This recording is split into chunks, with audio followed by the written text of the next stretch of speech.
Welcome to Non-Beta Alpha. I'm Ryan Morfin. On today's episode, we have Professor Ron Suny from University of Michigan talking to us about emerging trends in nationalism and what it means for the global order. This is Non-Beta Alpha. I guess I didn't know.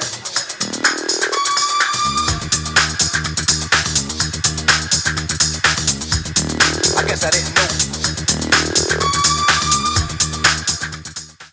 Professor Suny, welcome to the show. Thank you for joining us. Happy to be here. Well, you're one of the world's leading experts at nationalism, amongst other things. And in this current, political and geopolitical environment, with the great powers shifting, maybe an inward view, maybe you could talk a little bit about just kind of your definition of nationalism, and maybe we can go, after that around some of the hot spots that are looking inward and projecting power outward through the lens of nationalism. That's a big question, Ryan. So let me start sort of with that, what you asked for, which is this definition, right?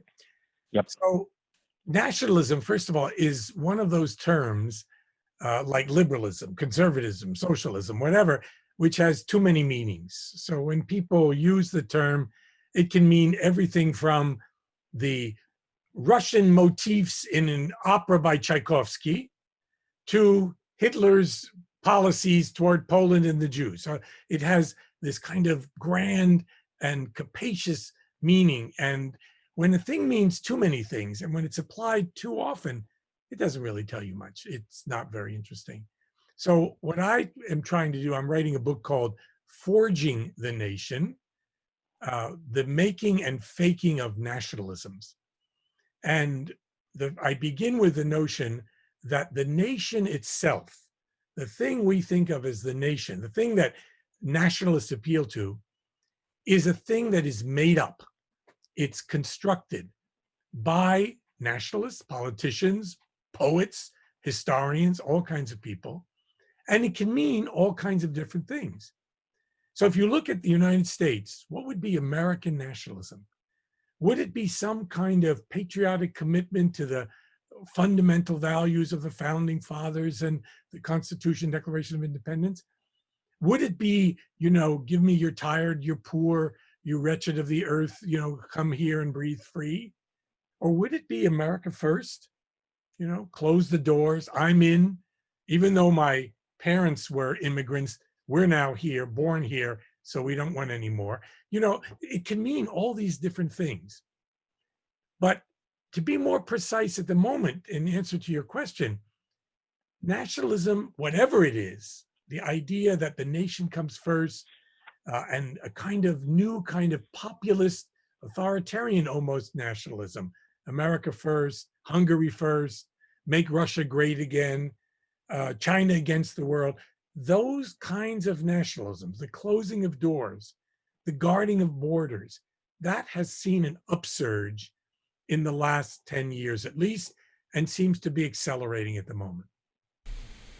We've just gone through a really strong secular growth, global growth, period that, we'll see what happens with the pandemic. But I guess the question is, globalization has been very successful for a lot of the world.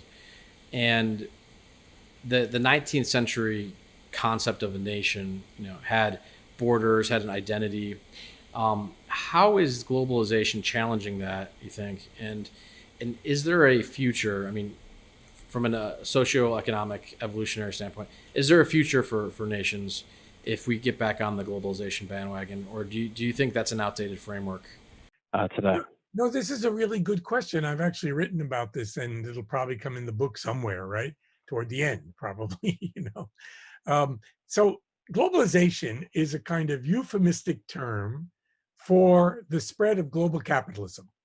It means that all over the world, there are no more Soviet unions, and that capitalism is the name of the game. So there's not a single kind of capitalism. It could be neoliberal capitalism. It could be welfare capitalism like Scandinavia. It could be state capitalism, as in Russia or maybe even China to a large extent. So, but everyone is in a kind of relationship which is about markets and trade and the flow of labor. And so globalization, or the spread of global capitalism, seems to be good as a term. And so people then worry, well, what about sovereign nations who make their own decisions and their own policies within the system? And there were a lot of predictions, some by my colleagues at the University of Chicago when you were a student there and when I was teaching there, who believed that globalization is the name of the game. The nation is finished, right? It's over. And then, to everyone's surprise, after roughly 2000, 2005, the nation resurged. It's back, and it's back with a vengeance, and it's trying to assert itself. So what you've got in the world today, to put it neatly, is two contradictory trends fighting each other in a way. The globalizing, deborderizing, transnational tendencies of capitalism, capital flows, labor, etc., and the resurgence of nationalism trying to protect your own little capitalist market from the ravages of international competition, from the ravages of migration, which seem to threaten your local culture. And it's a real struggle. And you can see it in the United States between those who, so much from the Clinton administration and on, proposed and promoted global trade, free trade, NAFTA, etc., and those more America First types like the Trump administration, that's going back to something more like the national market, make it in America, close off to these kinds of trades, etc. And there's no predicting what's going to happen. But I will add one more thing. Capitalism needs the nation. That is, the nation still plays a big role in capitalism. Most things are made in many countries, including the United States, within that country, right? So the two work together as well as compete with one another. So the nation ain't going anywhere. It's sticking around, and it will have to adjust itself to the movements of global capitalism and international labor migration and capital flows, but it's not going anywhere. And to ask a bizarre question, but I think it may not be too far fetched. How does, if we become a population of spacefaring, adventurers, if Elon Musk has his way, how does the concept of nation state, start to migrate if we start to ship people to like the moon or Mars? How will you see that in 100 years from now? My daughter, son-in-law, and I just watched this program called Watchmen. And it's based on a graphic novel some time ago. And this crazy inventor guy invents a giant squid that threatens the world, so that the nuclear powers like the Soviet Union or Russia, China, the United States don't destroy each other, right? And so you could make the point that no matter what happens with space travel and the intergalactic connections that might arise, people on Earth, in nations, in this global interconnected capitalist system that we have, need to try in various ways to solve problems that in fact are transnational. Climate problems, right? Global warming, we used to call it. We have new euphemistic terms for it now. Or epidemics, pandemics. Is this a national problem? It may have started in one wet market in China, but it spread at differential rates in countries that did better or worse, not mentioning any names here, on dealing with the crisis. So nuclear proliferation, right? All these problems with energy. There are things which are in an integrated global system as we now have that need to be dealt with by nations, obviously, in negotiation with other nations to solve really transnational and global problems. And, will people be rational? Sometimes they are more rational than others.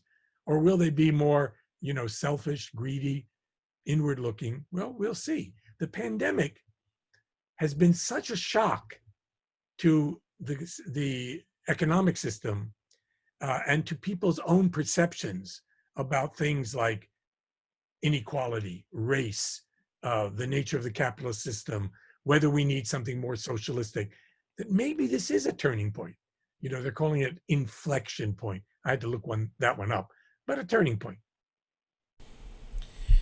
Well, one question I had for you is that in the 20th century, we had a debate between socialism, communism, and capitalism, and it seemed that in the late 80s, capitalism won, and there was a peace dividend. And it seems like in the last 20 years or so, there's been a resurgence, if you will, or an evolution of this kind of fusion of, like you mentioned, state capitalism, the China model. And it seems that Russia has kind of developed a completely different, model, maybe a oligarchy that has capitalism for a few. But I mean, how has socialism and communism, how has it morphed in the last 20 years? And what do you call China and Russia today? Like, are they practicing communism at all, or is it a perversion of what Lenin and Marx would have crawled over and been very upset about what they see in today's parties? To begin with, the Soviet Union and Soviet style communism or state socialism or whatever we're going to call it was one particular manifestation. I would call it a perversion of what socialism was supposed to be about, right? Socialism in Marx's own vision and even Lenin's vision before the revolution of 1917 was about creating the most democratic society possible. That is, not only having a democratic political system, but a democratic participatory economic system. That was the goal. And the socialists or the Bolsheviks, the communists, won in the most backward country in Europe, that is in Russia, largely a peasant country. And that dream of democratization and socialism of that sort morphed over time into a dictatorship, a tyranny that cost millions of lives, etc. That system tried to reform itself in the 1980s and 1990s, tried to do too much too fast, and ultimately collapsed. At the moment when the Soviet-style state socialisms collapsed was the moment of the triumph in the West of a particular kind of capitalism, what we call neoliberal capitalism. That is the Ronald Reagan, Margaret Thatcher view that the market can do everything. The famous Chicago school, right? Markets are rational, markets work perfectly well, and everything will be well if we get the state out of things, if we end the kind of Keynesian and welfaristic state policies that actually did so well from 1945 into the 1970s, and we let the market work. And so the former Soviet-style states tried also to adopt this neoliberal market-centered capitalism in much of Eastern Europe and in other places, for better or for worse. Russia, of course, carried that to an extreme, sold off the former assets of the Soviet Union, which had been state-owned, to what we call the oligarchs, in cahoots with the Yeltsin regime, created this huge amount of wealth in the hands of these people who collaborated with the government, mostly with Yeltsin, but also now with Putin's government. And you have a system of oligarchic capitalism with state enterprises playing an important role. Lots of corruption, obviously, in such a system. That system, I don't even know what to call it. Sort of neoliberal state capitalism, is that possible? It seems a contradiction. It's different from China. China, of course, kept the Communist Party in power. It launched very successfully a market system, and it became one of the fastest growing economies in the world.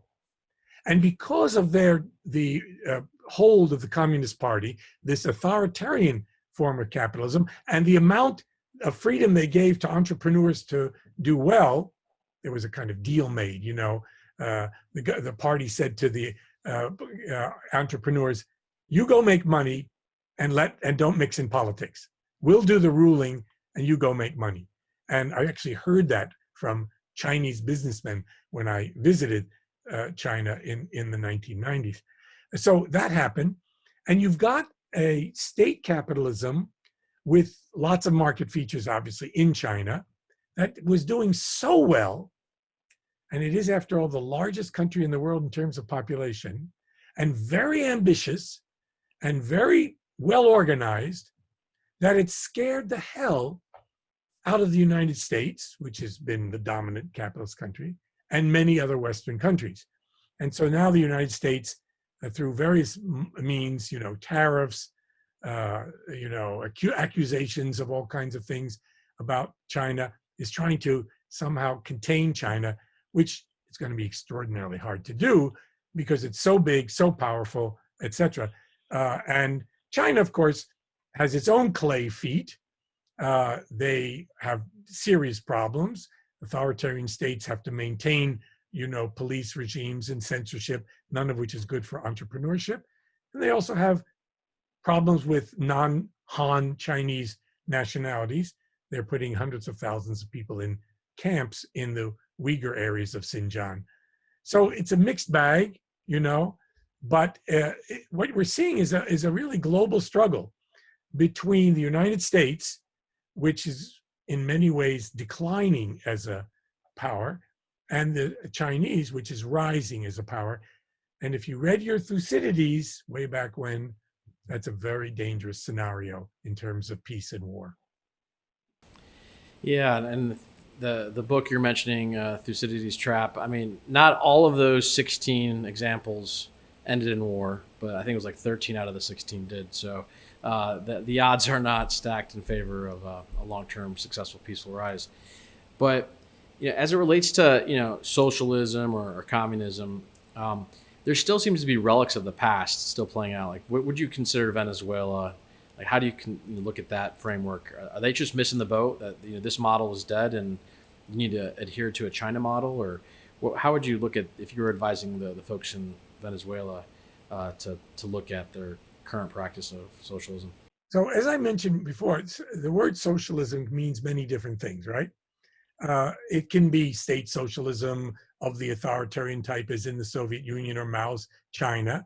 It can be social democracy, very democratic, with the most egalitarian states in the world. Indeed, the happiest states by many measures, the healthiest states, the people with the longest lives are in Scandinavia, which are social welfarist or social democratic states, right? And you have then other forms of socialism, which haven't worked so well. I don't know what I would call Venezuela. It's a failed state in many ways. They can call themselves socialists if they like, and they do have the support of the lower class people in that country, but they've messed up so badly.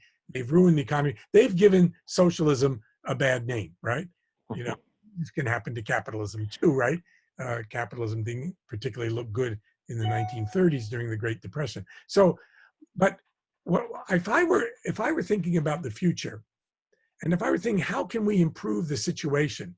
And the pandemic is a good example of a moment when all the pathologies, all the contradictions, all the weakness of the kind of capitalist system we have, particularly in the United States, have been exposed, right?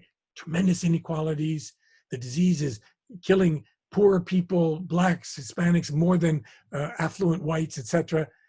We see all of this, and it's exploding in racial demonstrations and so forth. In such a moment, when you see this, you have to ask, well, which way should this capitalist system go? Should it try to continue to rely on the markets? Should the kind of Milton Friedman views, which seem quite out of date at the moment, survive?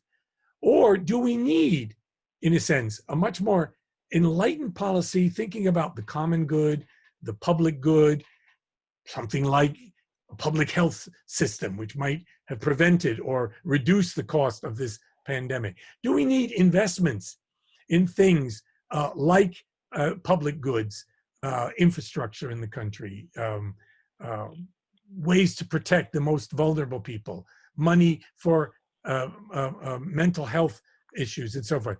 We rely so much in this country on two institutions to patrol and police a system that's deeply flawed.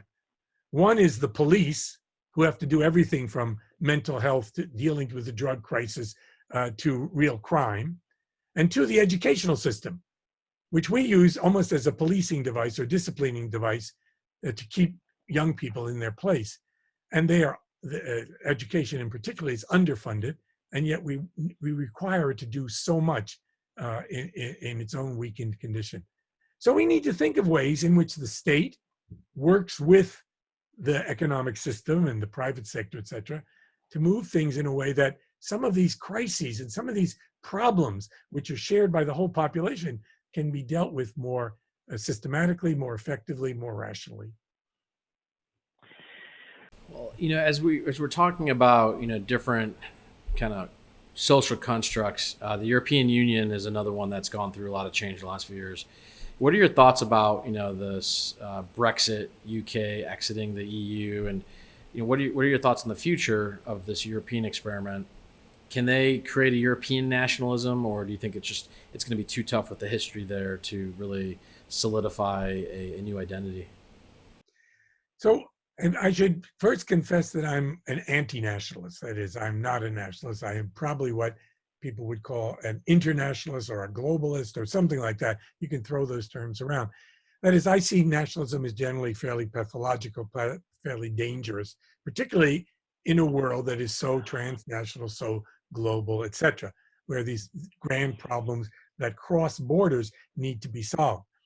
But that being said, I celebrate and would celebrate as a historian and political scientist any effort like the European Union, which tried to go beyond these kinds of antagonistic nationalisms that led in the 20th century to 2 world wars. Since 1945, we haven't had that. We had a divided Europe, we had the Cold War, but the European Union and its alliance structures and all have prevented that from happening again. So I would definitely say that Brexit was a disaster, a terrible error. They're going to pay a price for that. And what now that Angela Merkel and others have realized, whoa, there's problems within this union. We've got countries like Hungary and Poland and others who are becoming terribly nationalist and anti-democratic, et cetera. They're trying to save this experiment. It's delicate, it's fragile, but it's very worth trying to save. In the same way that when the American colonies first tried, we'll join together in some kind of confederation, that didn't work. They needed a tighter union, and then they created the most successful economic and political experiment in history, probably, with the Constitution. So the other part of your question that was so interesting, Ryan, was could there be a European identity that would be like a national identity? That's hard. That's hard. But it has happened. That is a civic identity, that we're Europeans, even more than we're French or Dutch or Albanian or whatever. Because of history, because of the importance of local cultures, differences of language, experiences that they've had through history, it's harder to overcome those more localistic national identities and create some kind of civic European identity. But there's no reason why people can't have several identities at once. I can be an Armenian. My parents were Armenian. No, my mother was born here, my father over there. I can be an American. I can even be an internationalist, and think about humanity. And so maybe something like that will work.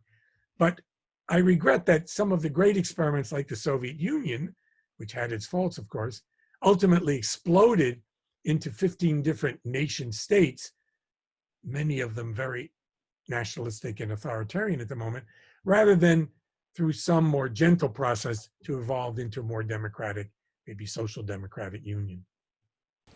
Well, and so Russia has taken a very proactive approach recently with Ossetia and Ukraine, now with Belarus, to go back and maybe reclaim maybe some ethnic, Slavic, ethnic Russian territories that were broken up post the USSR. What are your thoughts on that? And I mean, what are your thoughts on the invasion from Russia into Ukraine? I mean, how, as a Russia expert, how did you look at that playing out? And is that just a telling sign of things to come? Almost everything we know about Russia in the United States is wrong. I'll say that very boldly. we have such a demonic view of Russia and of Putin that everything is reduced to Putin being, a KGB agent and Russia being a bad actor, etc. Russia is in many ways a normal state, but it's a state that was once a great power that's now a far weaker power. The first thing to know about Russia is that it's relatively weak economically and militarily vis-a-vis the United States and the West. It spends less than 10% of what we spend on defense, and I'm not even counting NATO. So it's relatively weak globally. At the same time, it's relatively strong compared to its neighbors, Georgia, Ukraine, the Baltic countries. Well, they're now in NATO. We'll see what happens if something happens there. So that's the first thing to realize. That doesn't mean that because a state is weak, it can't be mischievous and it can't make trouble for the world. And Russia can make trouble for the world. But what does Russia really want? And what do you think its goals are? I would say this. I'm going to put this in a big picture. The world today is a struggle between Russia, which is a relatively weak power that wants to be a regional hegemon. It wants to dominate its region, the former Soviet Union. And it has trouble doing that. It lost the Ukraine. The Ukraine went toward the West, and Putin acted quite precipitously, quite brashly, and seized Crimea, which only made the situation in Russia worse because of the sanctions, etc. Russia wants to dominate that area, but isn't doing it so well. It does it to some degree with Central Asian powers, but it's been reduced in its influence because of its own weaknesses. Russia, as a regional hegemon, is trying to dominate its region, faces a very ambitious and quite powerful global hegemon. That is the United States. The United States actually seeks, or at least influences, much of the globe. It wants to be powerful in the Middle East, in Central Asia, in Afghanistan, in the South China Sea, in every part of the world, Latin America, let alone Africa or whatever. We are not doing that so well. We've got ourselves involved in two wars that are going on for decades in Afghanistan and Iraq and the Middle East. And also, the United States has been guilty, or at least is now paying the price, for what you can call imperial overreach. It's gone too far. It can't do all of these things, and the American public is reluctant. And indeed, the current president is also reluctant to put the resources to spend what the liberal foreign policy establishment would like, which is to continue our efforts in all of these different parts of the world. So Russia's playing a very shrewd game, and it's doing it rather well with a weak hand in places like Syria, where they back the winner, the Assad regime, terrible, ruthless regime. But Putin is a shrewd realist. He said, these are the guys who are going to win.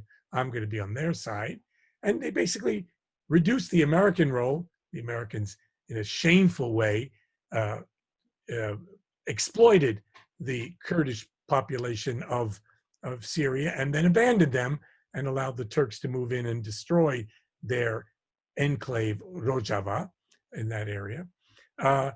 And Russia did well by backing the winner. It didn't do so well in Libya. They backed the central government, and the Turks have backed one that looks who are doing better there. So Russia, be careful, Russia. You may also be, with your limited resources, engaging in imperial overreach, and you don't have the resources that the United States has. Well, you brought up Turkey, and I'm glad you did. I mean, they're a NATO member. There's talk of war between them and Greece. They've been playing in Syria as well. Libya, you mentioned. What is going on in Turkey? I mean, they just went from a secular nation to maybe an Islamic nation. Maybe they've always been an Islamic nation, but we're trying to appease the West to get into the EU, NATO. What are your thoughts about Turkey today? Turkey is a sad case, a tragic case. I love Turkey. I'm an Armenian. We suffered from the genocide of the Ottoman government in 1915, but I love being there. I have lots of connections with Turkey. I've taught there, and I've written a book about the genocide uh, that explores that terrible, tragic episode. But Turkey is sad and a tragic situation. They were effectively under the first and early Erdogan governments at the turn of this new century. They were moving in a democratic way. They were moving more closer to the West. They were trying to make a deal with the Kurds. Think of it, the Kurds are about 15 to 20% of the population in Turkey. They're not allowed to study in their own language. A Kurdish child at 6 or 7, when he goes to school, speaking Kurdish at home, has to start day one in school speaking Turkish and only Turkish, right? So this is a colonial situation with the Kurds. But Erdogan was moving in a really interesting way. We were free to discuss the genocide of the Armenians in Turkey, etc., roughly up to 2011. And then he began to move toward a more authoritarian position. He ended the negotiations with the Kurd. He put the leaders of the Kurdish party, the most democratic party, it's called the HDP, in prison. He put hundreds of journalists in prison. He defeated the army, and he's on his way to becoming a really authoritarian dictator, but not an effective one. The cities are against him. In the last election, Ankara, Istanbul, and Izmir, the 3 biggest cities, voted against his party. Istanbul now has a mayor of the Kemalist party, which is against Erdogan's party. So he's in a difficult situation, and the economic situation is not good as well. And so Erdogan has turned, like Putin in some ways, toward nationalism, towards seeing the rest of the world as hostile to it, and to imperial adventures. Invading Syria, playing in Libya, threatening Greece, poking its finger in the eye of the United States even, though Erdogan has gotten a buddy-buddy relationship with Trump, who is given into him repeatedly, so maybe he thinks he can play the president. And you mentioned it, Erdogan is going more towards a Putin-like posture going forward, but it doesn't seem that Russia and Turkey have a good bilateral relationship. Is that accurate? That's correct. That's correct. Erdogan and Turkey have mutual interests. They have many things they would like to do. Mainly, particularly Putin, of course, would like the United States to be weaker, would like the United States to come to make some deals with Russia, not to be as hostile to Russia. And that hasn't worked out, though he thought he could get a good deal from the current president. And Erdogan also would like to see the Turks be more dominant in that region, Middle East, and have the Americans less influential there. And they bought weapons from the Russians, again poking their fingers in the eyes of the Americans. But at the same time, they don't see eye to eye on a lot of questions. And the area you might keep an eye on is what we used to call Transcaucasia, which is now called usually the South Caucasus. That is the countries that are between Russia and Turkey: Armenia, Azerbaijan, and Georgia. And the Turks are allies of the Azerbaijanis. They see themselves as enemies of the Armenians. Armenia and Azerbaijan have an ongoing conflict in that region. Recently, there was some shooting there. The Turks declared their firm support for Azerbaijan. Russia's interest there, I think, this is hard often to gauge, is to keep hostilities down. This is their backyard. They don't want a lot of trouble there. And they have actually armed both Azerbaijan and the Armenians. Armenians are more of a loyal ally of Russia, though I can say, having followed it pretty closely, that Armenians are less content with Russia than they had been in former years. Armenia is the one country in that area that recently had a democratic revolution. Very popular revolution, brought a guy named Pashinyan to power and is fighting corruption. And the Russians are keeping a wary eye on that to see what's going on in that country. So the situation is volatile. It could be a place of conflict. It's worrisome. We'll see what Russia and Turkey do if conflict breaks out. Yeah, and going back to China, so there's talk right now of a new Cold War emerging, technology war, currency war, economic war. Um, do you see us slipping into a similar type of, socioeconomic competition with the Chinese model in the next 5 years, 10 years? The Chinese model has been remarkably successful. Now it has its limitations because it gives rise to corruption. It doesn't allow the kind of freedom that entrepreneurs and startups and others might enjoy in the West. But it's been, one can't quarrel with success. Uh, and the United States, under the current administration, seems determined, because of certain advisors in the White House, to try to limit China's further growth. And it's very interesting, the rhetoric that's been used.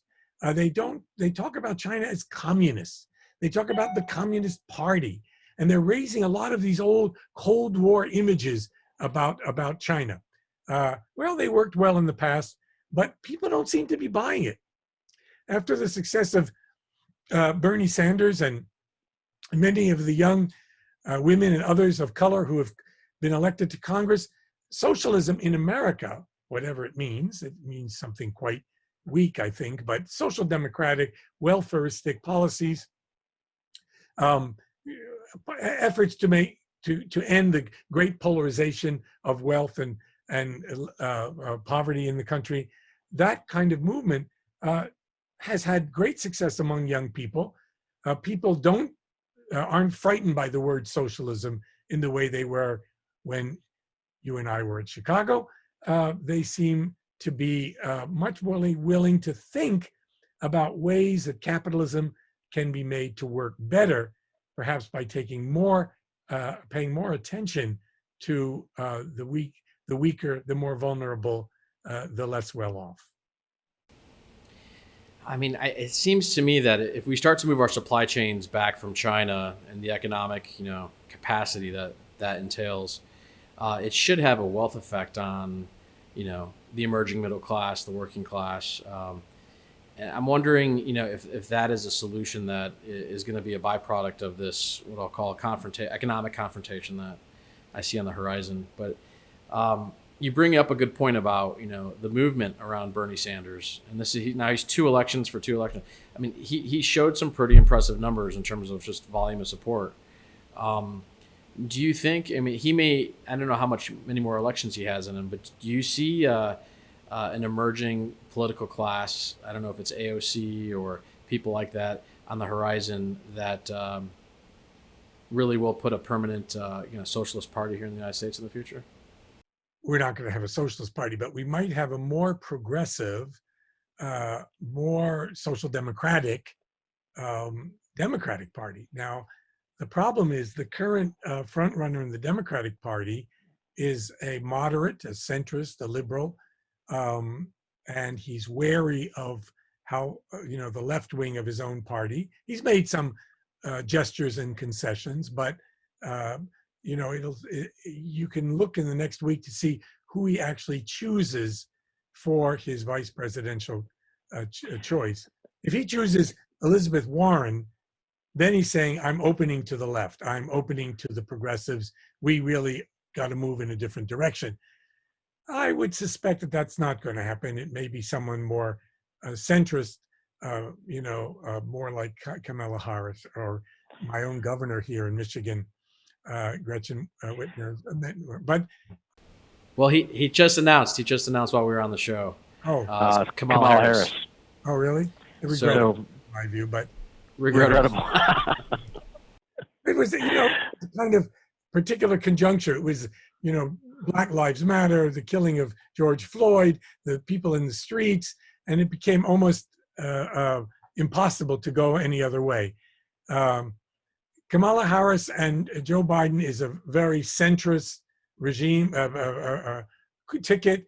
It's going to be hard to attack them as radicals and Marxists and flamethrowers and anarchists and so forth.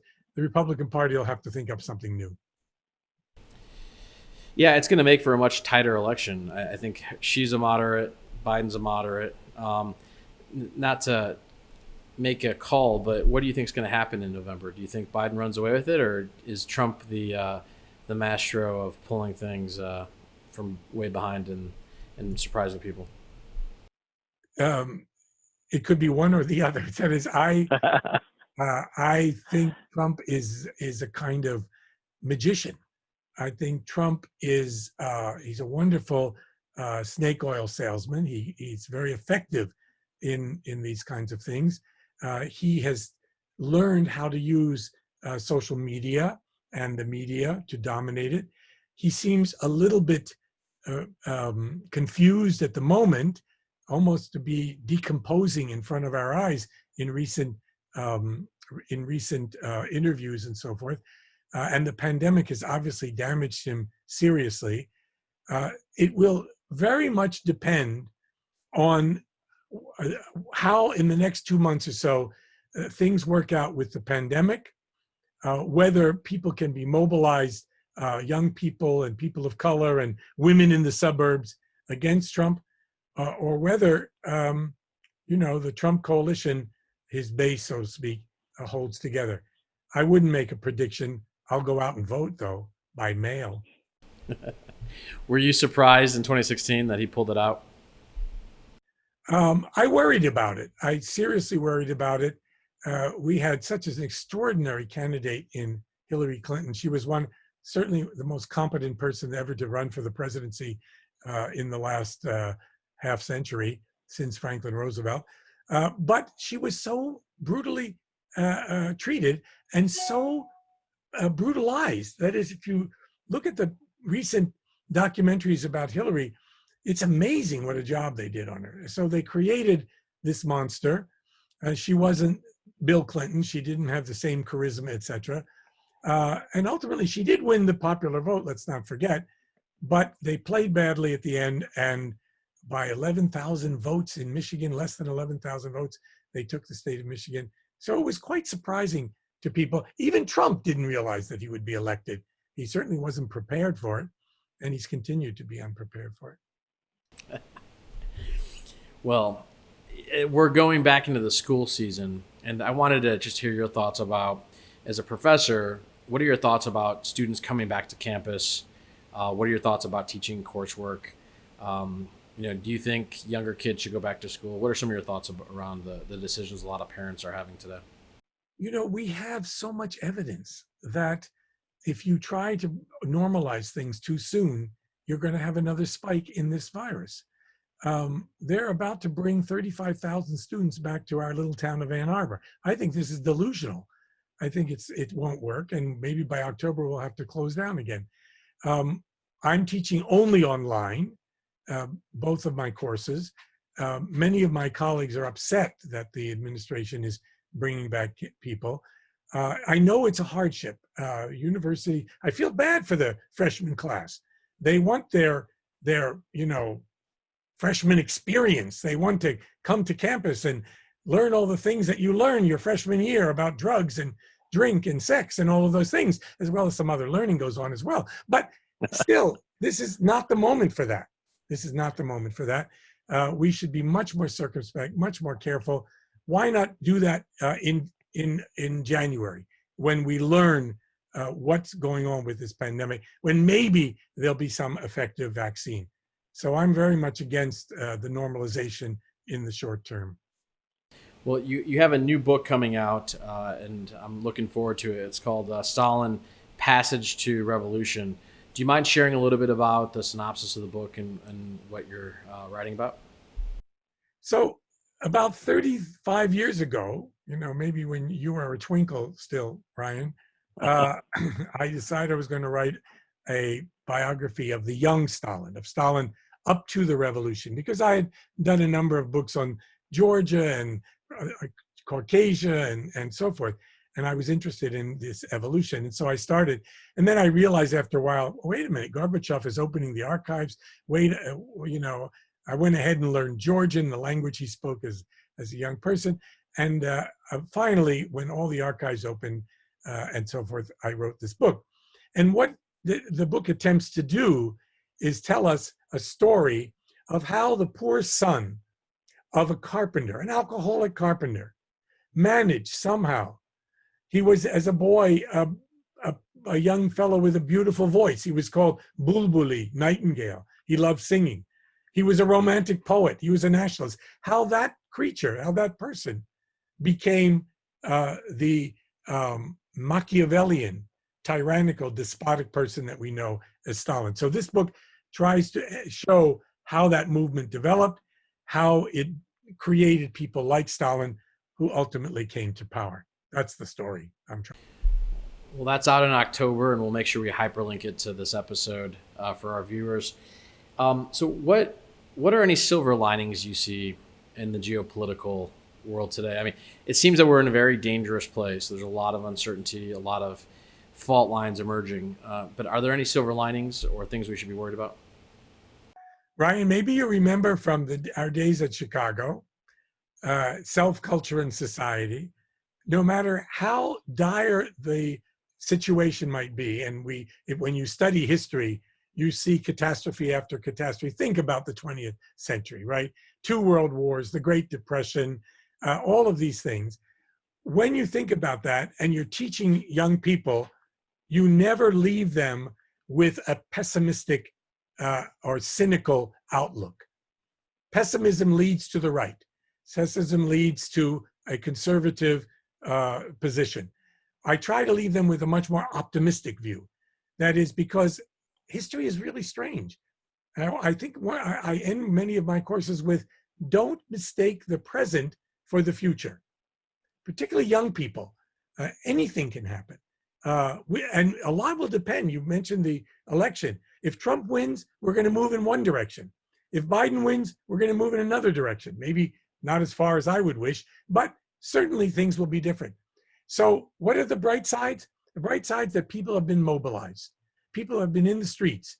I'm not talking about the ones who are doing looting or the kinds of negative things that have occurred, but imagine people, black, white, Hispanic, all kinds of people out demonstrating against racism, against police brutality, against the indifference of the current regime, towards something better for in their lives. That seems to me amazing. And the second bright light I would see, the silver lining or golden lining, is all those heroes, all those people who have been risking their own life to help people in hospitals, in nursing homes. It's extraordinary.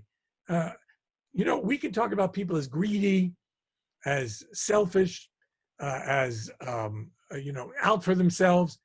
And yet when you're in trouble and you're in a hospital or a nursing home or in a school with educators, you realize how wonderful people can be, how self-sacrificing people can be, how they find meaning and fulfillment in their life precisely from helping others. That's why I'm still teaching, and I'm almost 80. Well, you've got tremendous amounts of energy, and by the looks of that book stack back there, you've been plowing through a lot of new books. No one loves books more than you do, and I'm a close second. But, Professor Suny, I love the fact that you were able to come and share some of your thoughts, and I really appreciate you coming on the show today. So thank you so much, Professor Ron Suny from the University of Michigan. And I enjoyed it, and seeing you, Ryan. So come again. Absolutely. Thank you, sir. Thanks for watching our episode today. And before we go, please remember to like and subscribe on Spotify, Apple Podcasts, or our YouTube channel. This is Non-Beta Alpha. And now you know.